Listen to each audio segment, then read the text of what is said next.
ॐ गंगा गंगेति यो ब्रूयात् योजनानां शतैरपि मुच्यते सर्वपापेभ्यो विष्णुलोकस गच्छति. हर हर गंगे. ओम श्री मात्रे नमः. ओम श्री गुरुभ्यो नमः.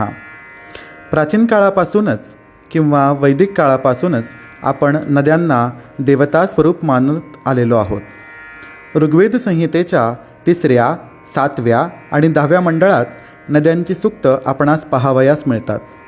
भिन्न प्रकारच्या छंदामध्ये नद्यांची स्तुती केलेली आहे. आपल्या देशातील सर्व नद्यांमध्ये गंगा नदीस अत्यंत महत्त्वपूर्ण स्थान प्राप्त आहे. बऱ्याच पुराणात, महाभारतामध्ये, रामायणामध्ये गंगेचे महात्म्य पाहावयास मिळते. गीतेतही भगवान श्रीकृष्ण म्हणतात, स्रोतसामस्मी जान्हवी ते त्रिभुवनैक सरिता जान्हवी मी पंडुसुता जळप्रवाहा समजता माझारी जाणे. हे अर्जुना, नद्यांमध्ये मी गंगा आहे. गंगेला विष्णुपादाब्ज संभूता, शिवपत्नी, त्रिपथगामिनी इत्यादी उपाधींनी संबोधले जाते. तसे पाहता जल हे स्त्रीतत्व आहे. आपस्त्रिभूम्नी वारवारी सलिलं कमलं जलम असे अमरकोशात सांगताना पाण्यास स्त्री हा समानार्थ शब्द योजलेला आहे. म्हणूनच जलदेवतांना शक्तिस्वरूप किंवा प्रकृतीस्वरूप मानले जाते. नद्या आपल्या पाण्यानं पिके, शेती, कृषी घटकास जलपुरवठा करून मनुष्यांच्या क्षुधा व तृष्णा दोन्हींचेही शमन करतात, मातेसमान पोषण करतात. अशा मातृस्वरूप नद्यांची पौराणिक महत्ता मंतव्य आहे. आपणा सर्वांना भगवती गंगेच्या अवतरणाची कथा ज्ञात आहे. या 10 दिवसांमध्येच गंगेचे अवतरण भूतलावर झाले, म्हणूनच यास आपण गंगा दशहरा असे म्हणतो. तथापि शाक्त ग्रंथांच्या मतानुसार मूल प्रकृतीच्या अंशाने गंगेचे प्राकट्य सृष्टीच्या आदिकालात झाले व तिचे स्थान स्वर्गलोकात होते. भगवती जगदंबेच्या या सर्व लीला देवी भागवत महापुराणाच्या 9व्या स्कंधामध्ये, ब्रह्मवैवर्त पुराणाच्या प्रकृतिखंडामध्ये व महाभागवत पुराणम म्हणजेच देवी पुराणात वर्णन केलेले आहेत. पैकी या पर्वामध्ये आपण शाक्त संप्रदायीन महाभागवत पुराणानुसार भगवती गंगेचे चरित्र श्रवण करणार आहोत. महाभागवत पुराणाचे प्रवचन स्वतः भगवान शिव आणि विष्णू करत आहेत. नारद महर्षी आणि हरिहर संवादात्मक 81 अध्यायांच्या या पुराणामध्ये भगवतीच्या विविध अवतारांच्या कथा वर्णिलेल्या आहेत. पैकी पहिल्या 2 अध्यायात ग्रंथरचना कशी झाली, या ग्रंथाची पार्श्वभूमी काय आहे हे सांगितले आहे. मूळ कथेच्या सुरुवातीला भगवान शंकर म्हणतात, नारदा, या मूल प्रकृती शुद्धा जगदंबा सनातनी सैव साक्षात परमब्रह्म सास्माकम देवतापिच. जी मूल प्रकृती आहे, शुद्ध आहे, सनातनी म्हणजे शाश्वत आहे, जगदंबा आहे, ती साक्षात परब्रह्म आहे, आमची म्हणजे शिवाची व विष्णूची आराध्य दैवतही आहे. अयमेको यथा ब्रह्मा तथा चायं जनार्दनः तथा महेश्वरश्चाहं सृष्टिस्थित्यन्तकारिणः एवं हि कोटिकीटानां नानाब्रह्माण्डवासिनां सृष्टिस्थितिविनाशानां विधात्री सा महेश्वरी. ज्या प्रकारे ब्रह्मदेव, विष्णू आणि महेश्वर असणारा मी सृष्टी, स्थिती आणि संहार कार्यात नियुक्त आहोत, त्याचप्रमाणे अनेको ब्रह्मांडामध्ये निवास करणाऱ्या कोट्यावधी जीवांच्या सृजन, पालन व संहारण याचे नियंत्रण करणारी ती एकमात्र महेश्वरीच आहे. अरूपासा महादेवी लीलया देहधारिणी तयेतत् सृजते विश्वं तयेतत् परिपाल्यते विनाशते तथैवान्ते मोह्यन्ते च तया जगत. भगवान म्हणतात, नारदा, निर्गुण निराकार असूनसुद्धा ती भगवती महादेवी आपल्या लीलेने देहधारण करते. तिच्याद्वारेच या विश्वाचे सृजन, पालन आणि संहार केला जातो. तिच्याद्वारेच हे जग भ्रम व मोहात अडकून पडते. असे सांगितल्यानंतर भगवान शिव नारदांना म्हणतात, सृष्टीचा निर्मितीचा सिद्धांत सांगतात. हा महाभागवत पुराणाचा सर्ग विभाग आहे. आसीत जगदिदं पूर्वम अनर्कशशितारकम अहोरात्रादिरहितम अनग्नीकमदिङ्मुखम शब्दस्पर्शादिरहितम् अन्यत्तेजो विवर्जितं तत्तद्ब्रह्मेति यच्छ्रुत्या सुदैकं प्रतिपद्यते स्थिता प्रकृतिरेका सा सच्चिदानन्दविग्रहा शुद्धज्ञानमयी नित्या वाचातीता सुनिष्कला दुर्गम्या योगिभिः सर्वव्यापिनी निरुपद्रवा नित्यज्ञानमयी सूक्ष्मा गुरुत्वादिभिरुज्जिता. नारदा, पूर्वीच्या काळी न दिवस होता न रात्र होती, न चंद्र होते न तारका होत्या, न सूर्य होता न अग्नी होता, स्थल नव्हते न कालही नव्हते, शब्द नव्हते न स्पर्शही नव्हते, न दिशा न आशा काहीही नव्हते. त्यावेळेला ज्याचे वर्णन समस्त उपनिषद श्रुती करतात अशा ब्रह्मस्वरूपामध्ये किंवा परमात्मस्वरूपामध्ये फक्त आणि फक्त श्री जगदंबा विद्यमान होती. ती सच्चिदानंद विग्रहा शुद्ध ज्ञानस्वरूपा व जिचे वाणी वर्णन करू शकत नाही अशी निराकार स्वरूपा, जी योग्यांनाही अत्यंत कठीण तपश्चर्येने प्राप्त होणारी आहे, जी नित्यानंद स्वरूपिणी आहे, लघु व गुरु या नियमांच्याही पलीकडची ती आहे अशी परब्रह्मस्वरूपिणी होय.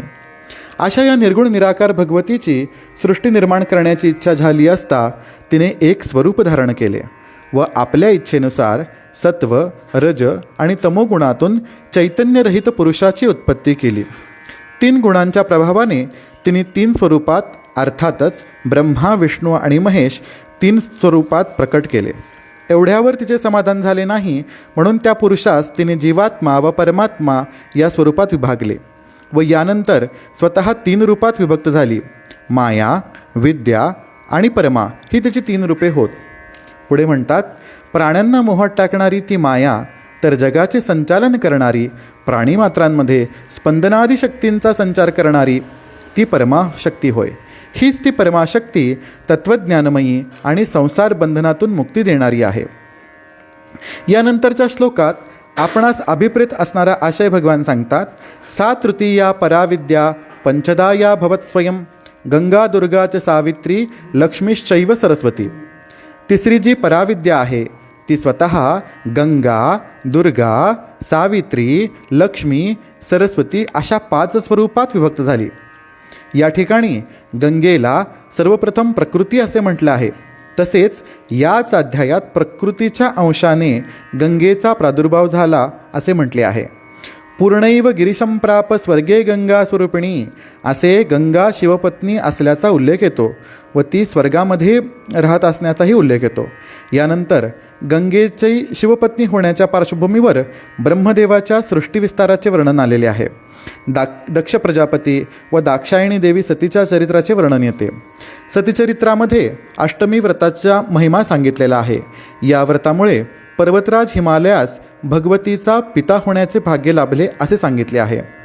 असे सांगतात, हिमवानाची पत्नी मेनका दर महिन्याच्या शुक्ला अष्टमीमध्ये म्हणजे दुर्गाष्टमीच्या दिवशी दिवसभर उपोषण करीत असे. भगवतीस अभिषेक, पूजा, आरती इत्यादी उपचारांनी संतुष्ट करीत असे. तिच्या निस्सीम भक्तीने प्रसन्न होऊन सतीमाता प्रसन्न झाली व तिला महाअष्टमी दिवशी दर्शन दिले आणि म्हणाली, अंगीचक्रे भविष्यामी सुता तवन संशयः, मी तुझी कन्या म्हणून जन्मास येईल असा वर दिला. असे ही कथा संपल्यानंतर पुढच्या भागामध्ये सतीचा दक्षयज्ञ प्रवेश व दक्षयज्ञ प्रवेश केल्यानंतर 51 शक्तिपीठांची कथा आलेली आहे. भगवतीने पुन्हा अवतार घ्यावा म्हणून ब्रह्मा, विष्णू आणि महेश 3ही देव कामरूप म्हणजे कामाख्या शक्तिपीठावरती तपश्चर्या करतात असे वर्णन सांगितलेले आहे. दीर्घकाल तपश्चर्या केल्यानंतर त्यांच्या तपश्चर्येला भगवती जगदंबा प्रसन्न होते व आपले अभिष्ट मागा असे वरप्रदान करते.